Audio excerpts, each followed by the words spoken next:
shining a light on autism and life on the spectrum. Welcome to My Friend Autism with Orion Kelly, a podcast breaking down barriers, stigma, and misconceptions around autism. And now, here's your neurologically different host, Orion Kelly.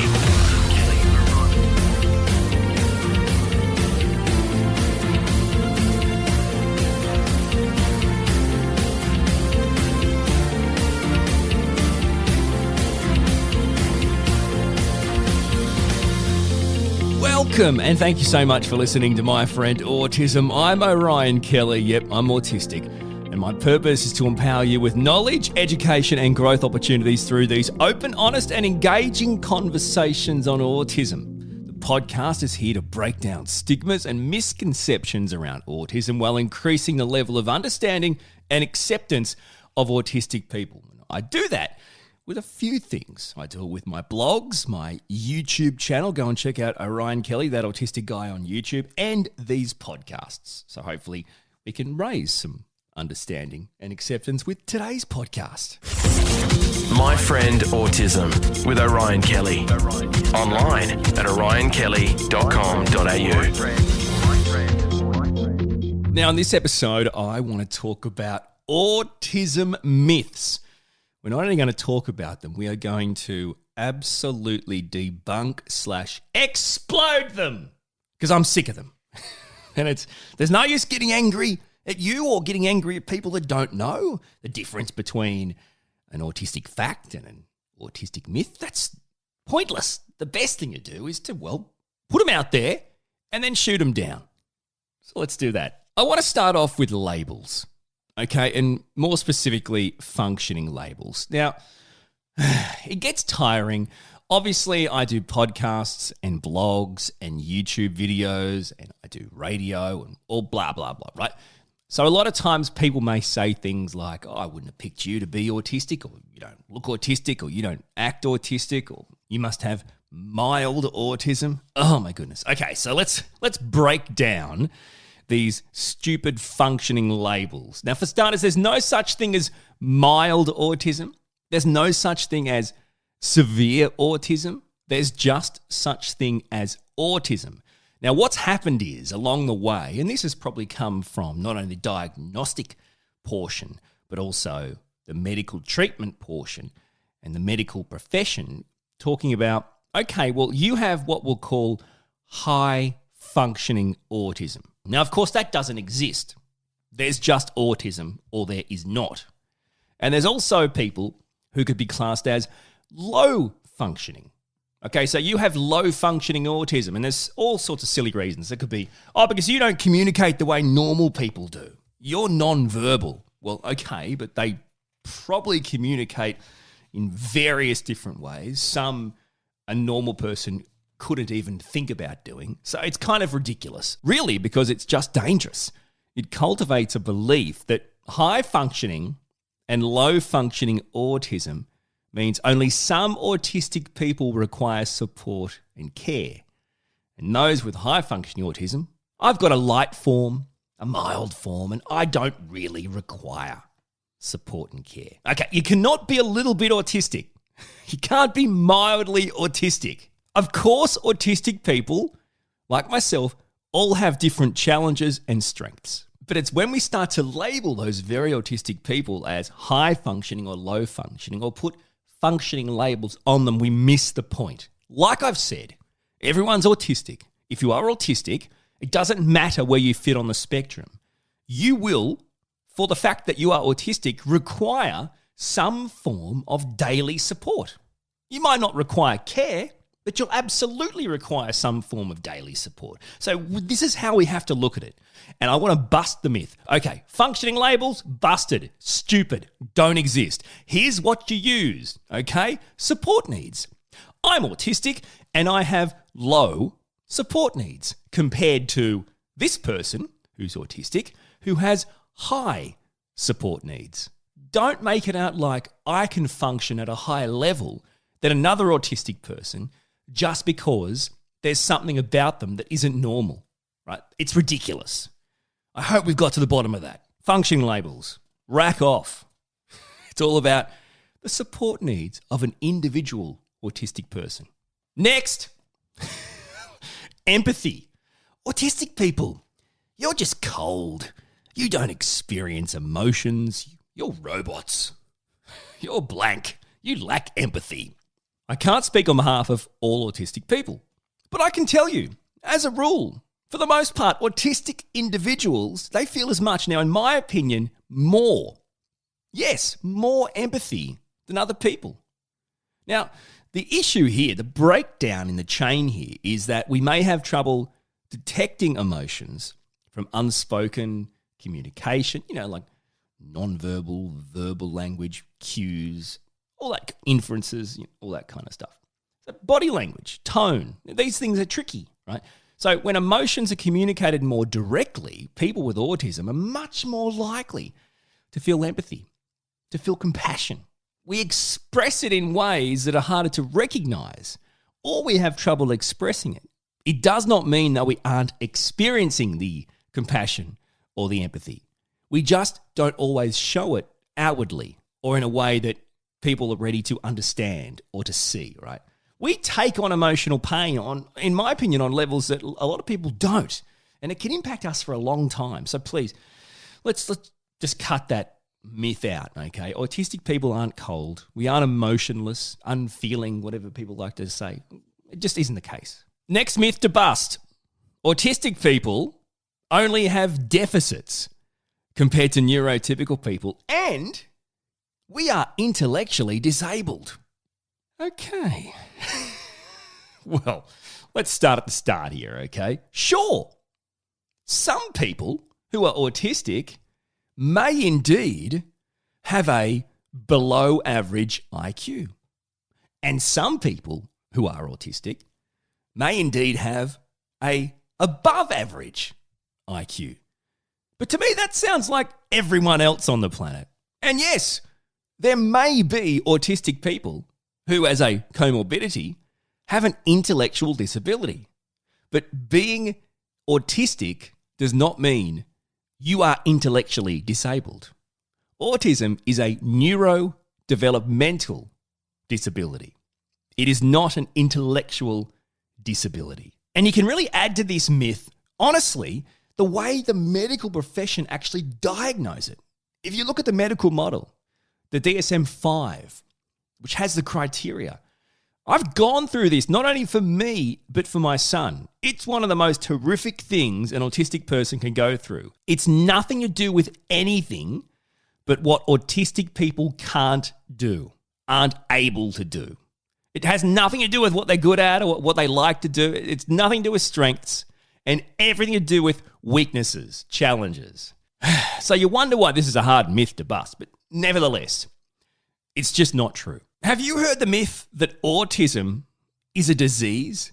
Autism is something that can be cured or outgrown. For starters, number one, let's bust this myth. Autism is not a disease. It cannot be cured, nor do we want it to be cured. It makes absolutely no sense. To say that it's a disease or autism can be cured or we can find a cure for autism is to say that autistic people aren't accepted, aren't good enough for the world, need to be fixed, are broken, get stuffed. Autistic people are born autistic. And guess what? They die autistic. Can't be cured or prevented. People don't grow out of it. And I don't want to.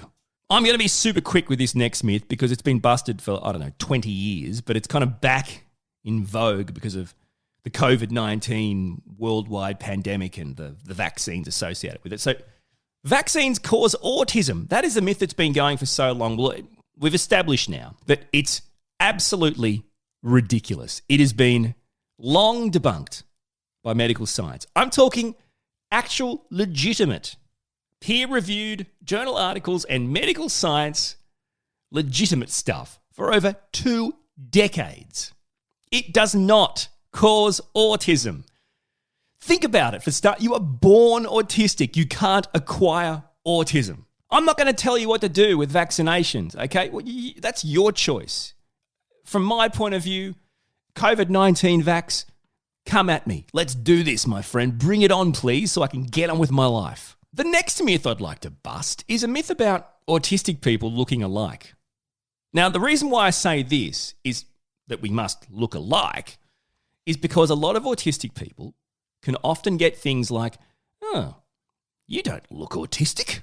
Now, I don't personally know what an autistic look is.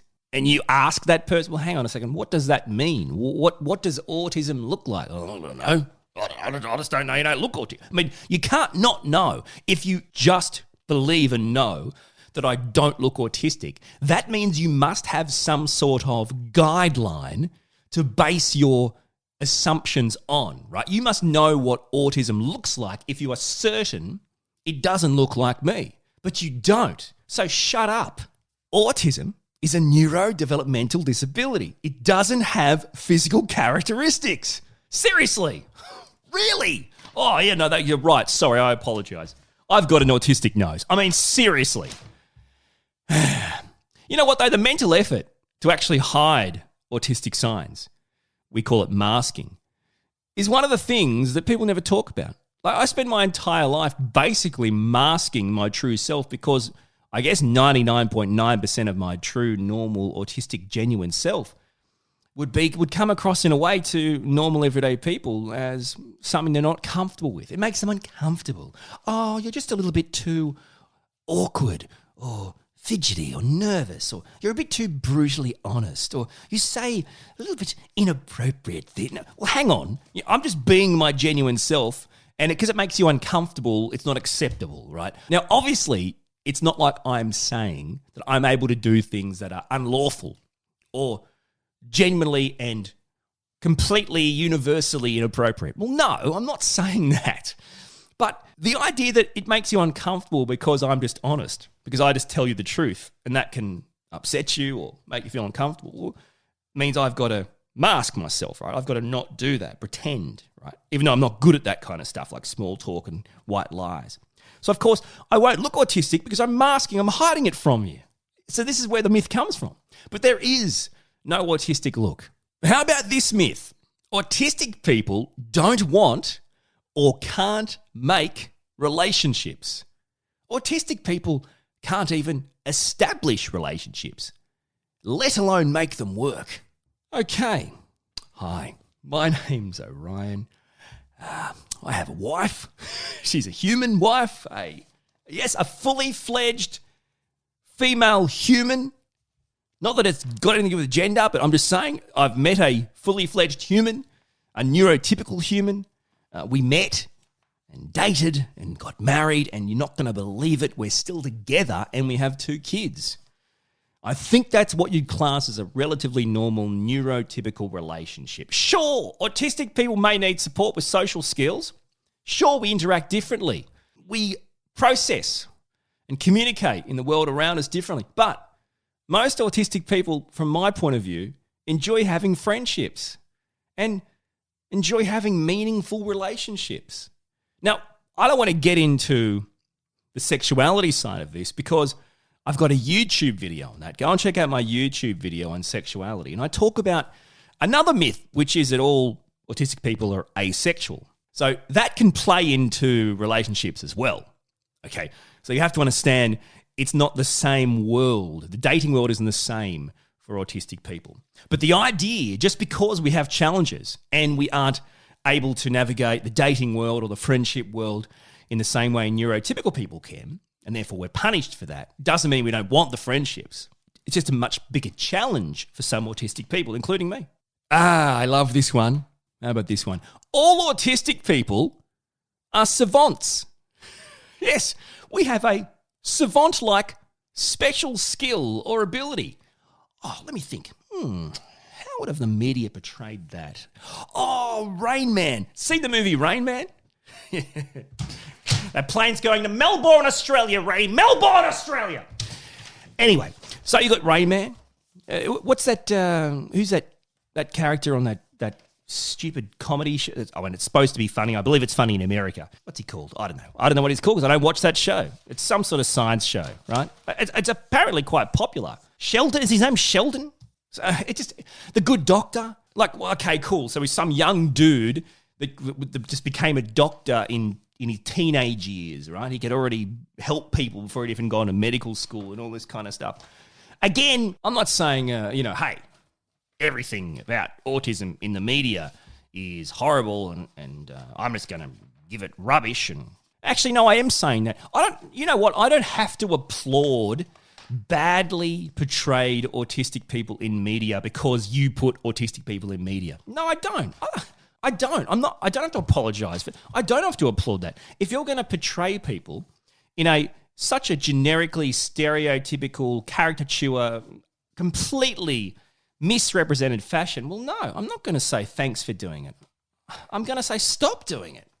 Okay, we're talking about Savant Skills, but I've gone off on a tangent here about media representation. So let's quickly park Savant Skills. This reminds me, this Sia movie. Now, by the way, number one, my entire life that had Sia in it, I was a fan. Love Sia's music, love Sia's voice. But she can get stuffed. No, seriously, this movie she's made, this music movie, I've got a couple of issues. For starters, when she put the trailer out, the autistic community, universally said, hang on, mate, you're doing a movie where the central character, the name of the movie is the name of the character who's autistic. And you've put the chick from all your video clips in as the autistic chick. Word is she did her training on how to be autistic. This is the girl that plays the autistic character in music. By watching meltdowns on YouTube or something, right? By watching autistic people have meltdowns. Well, for starters, autistic people shouldn't be having meltdowns on YouTube. If that's the case, that means some idiot parent who thinks, I don't know, oh, my life's so hard because I've got an autistic child, so I don't know, I might as well make some money off them by putting their... I mean, that's a private moment. When someone, and by the way, meltdowns are uncontrollable actions. It's like filming some child having an epileptic fit and putting it on YouTube for views. No, seriously. So it's just, that's not good, okay? This fires me up because you go look at my YouTube videos. You should read the comments. I did a video on the trailer talking about some things that I logically think are unacceptable. The portrayal of an autistic person, the inability to use the autistic community. Sia only based the entire movie's preparation on the information provided by Autism Speaks, which is basically an autistic hate group. It is the most damaging, most horrific autistic organisation that has absolutely no place in the autistic community. That's where you go and get your information. Oh, well done. I've been researching this for 3 years. I don't judge it till you've seen it. Well, hang on. You're saying in 3 years you only got information from a hate group? Like that's all you found in 3 years? Was Google broken? What do you mean? What do you mean? And then if you watch, it's okay, cool. So the comments to my video on her trailer, you should read them. I mean, I'm an autistic person, right? And people just bully and go me and call me things and do things. And I don't know, like if I saw someone on the street who was different to me in some way, maybe they had some form of disability, maybe they were just different, I don't walk up to them on the street and actually bully and berate them and speak to them in a mean-spirited way, right? Because they're different. But this is what happens online. It's crazy. I did an entire another video on just those comments, on mean comments. Putting all that aside, in the actual movie, we thought, okay, cool, well, it's going to be finished once the movie comes out. No, in the movie, there was some scenes, some basically restraint scenes, right? Where, adults were basically holding down or sitting or slaying or standing or whatever on top of the autistic child having a meltdown.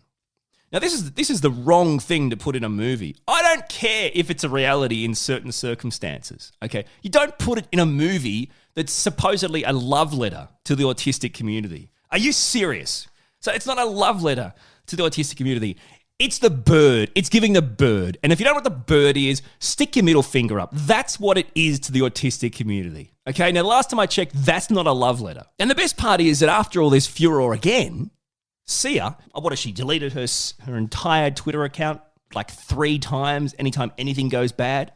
Really? She's just erasing the past. Oh, I didn't... Remember how I treated the community of autistic people really badly and it blew up in my face? Yeah, didn't happen. Gone.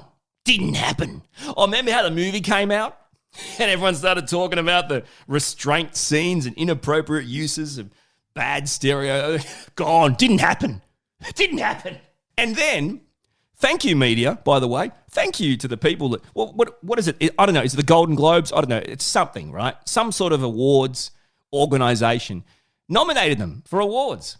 Thank you so much. On behalf of the autistic community, I want to thank the people responsible for awarding nominations to a film that has universally been panned and has done actual damage to the community it's supposed to be a love letter to. Anyway, we were talking about Savant Skills. Yeah. So, no, it's just not true. Not autistic people have Savant Skills. Sure, there are some, but not every autistic person is a genius or a savant. It just isn't the case. Some are, some aren't. So we're not all Rain Man, I guess is the point I'm saying. Make sense? Here's a myth. Autism is a mental illness. My goodness. Okay. Autistic brains are simply wired differently, right? We're wired differently to neurotypical brains. By nature, being autistic doesn't make you mentally ill. You aren't someone with a mental illness because you are autistic. However, autistic people can have comorbidities like depression, anxiety, and alike. So I'm not saying that autistic people don't have mental illnesses, but that's the same as neurotypical people. Just because I'm autistic doesn't mean being autistic means I have a mental illness. No, autism is not a mental illness. Autism is not a disease. Autism is a neurological developmental disability. I actually saw, I don't know, I think he said he might have been a psychologist or a psychiatrist or something. I don't know. And I think he was based in the UK or Europe, and he had a YouTube video. He said right off the bat, autism is a mental illness. I thought to myself, did you go to school? Did you learn how to be what you are at a facility? This is what we are up against. Have you heard the myth that autism is caused by bad parenting? I love this. This is brilliant. This is from, I don't know, like 1,000 years ago, right? And the dude, the doctor at the time, the scientific genius at the time, I don't know, back in the 50s or whatever, he created this by saying cold, unemotional parents cause autism, and he coined them refrigerator parents. Refrigerator parents, because refrigerators are cold. I get it. Oh, yeah. No. Autistic kids aren't created from bad parenting. For goodness sakes, you are born autistic. You can only be born autistic. You can't acquire it or catch it. So how is parenting relevant? Being a good or a bad... The only relevance parenting has is genetic. Good or bad parents are relevant. Genetic link to autism, let's say your mum or your dad or your grandfather or your grandmother, let's say either of them were autistic, yeah, it absolutely can pass down the chain, and it probably will. I mean, I've got a son who was diagnosed a few months before me. This happens every day now. 30-somethings, 40-somethings, 50-somethings finding out they're autistic because they were a lost generation. It wasn't known how to properly diagnose autistic people right across the spectrum. So children or grandchildren being diagnosed is actually helping that diagnosis. Okay, so there's a genetic link, but bad or good parenting has nothing to do with it. But by the way, how good is refrigerator parents? I mean, can you imagine this guy? Okay, well, I've got some great news here, guys. I've just finished my 6-year study, and I've decided that if you're cold and unemotional, I'll be calling that a refrigerator parent. You will have autistic kids. So I guess the key takeaway is to be more like a heater without a fire hazard, of course. I mean, I don't want people burning down their house, but you see what I'm saying? When I say be a heater, I don't mean actually turn yourself into a... You know what? Forget about the whole thing. And that's how it went. This is a massive myth. Let's bust it. Only boys can be autistic. Oh, yeah, really? No. Okay, at the moment, there's probably about a 3 times ratio, right? So boys potentially 3 times more likely to be diagnosed autistic than girls and women. But got to think of a few different things here. For starters, autistic girls and women often camouflage their autism much better. imitating social skills, suppressing some of their autistic characteristics. Therefore, they're more likely to be misdiagnosed, right? Or not even noticed at all. Diagnosed later in life than boys and men, and therefore it seems like only boys get it. But it's just not true. It just shows that the community and medical profession have a long way to go to catch up on the best way to diagnose women, diagnose girls on a specific way. There's no use trying to diagnose a girl on a test built for boys, right? It doesn't make any sense. So there's a lot of work to do there. But it's a myth. If you ever hear that, oh no, my daughter can't be autistic because that's a boy thing, right? No. Final myth, and I don't want this to turn into another Sia rant, so I'm doing my best, fingers crossed. Autistic people require intervention. Okay. So we've established it's not a mental illness. We've established it's not a disease. Can't be cured, doesn't need to be cured. Okay, so the best form of intervention, apparently, for autistic kids is ongoing treatment and services to make them indistinguishable from their neurotypical peers. That sounds healthy. That sounds healthy. Let's do that. You know what, actually, to make the autistic kids feel better, how about we get all the neurotypical kids in the world? Parents, you're up. This is your job. And what we'll do, we'll get all the neurotypical kids, and every day after school, for the rest of their schooling life, they'll go to speech pathology, physio, OT, psychology, I don't know, whatever, all these every day after school, and they'll be taught how to be more like autistic kids, right? Let's get all the neurotypical kids and we'll teach them how to be more like autistic kids. Does that sound reasonable? No, it doesn't, does it? Look, it's just adding a massive mental load. Honestly, think about this from your heart. What kind of mental load do you think that would add to your child? What kind of mental load do you think ongoing intervention, treatment and services to help an autistic child become indistinguishable from neurotypical kids, right? To mask, to discourage their natural autistic self, their genuine self. Sure, people could class them as traits, but it's them. What kind of mental load do you think that would have on an autistic child? And this is on top of already knowing you're doing this because the world doesn't accept you. You're broken. You're wrong, mate. Sorry. You're not good enough for us. You're going to have to do some work. While the other kids are playing, you're going to OT. Do you see what I'm saying? That's a massive load. So autistic people require intervention. That's a myth. And I want to be clear. There are autistic people who can absolutely benefit from certain services, but it has to be functional. Okay? And I'm autistic. I reckon I could benefit from physio 100% from a functional point of view. As part of the certain traits that I have with my autism, I can be extremely, what people would class as clumsy, dyspraxic, whatever you want to call it. I can walk into walls and doors. I don't have great balance all the time.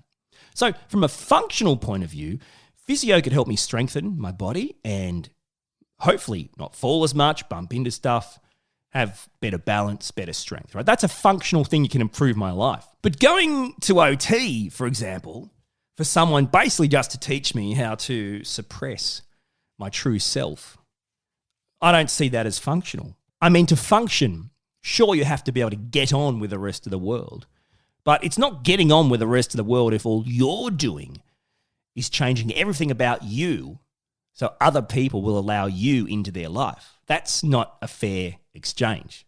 So I completely and wholeheartedly respect functional treatment, functional services that help autistic kids on a functional level improve their day-to-day life. But it's an absolute myth, 100% myth, that autistic people require intervention.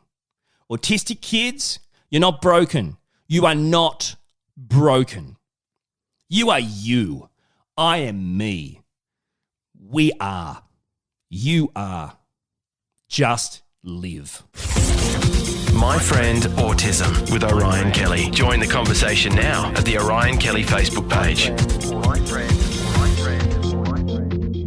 Well, thank you so much for listening to My Friend Autism. I really do appreciate it. Certainly, thank you for sticking with me through my movie rant. Now, if the episode has resonated with you, please share it with your friends and family so we can reach more people. You can say hey to me, like the Orion Kelly page on Facebook, or you can send me a message via my website, just go to orionkelly.com.au. That's ORIONKELLY.com.au. And I would love it if you'd stop by my YouTube channel, find Orion Kelly, that autistic guy, click that subscribe button and check out all my videos. My Friend Autism is here to break down stigmas and misconceptions around autism while increasing the level of understanding and acceptance of autistic people.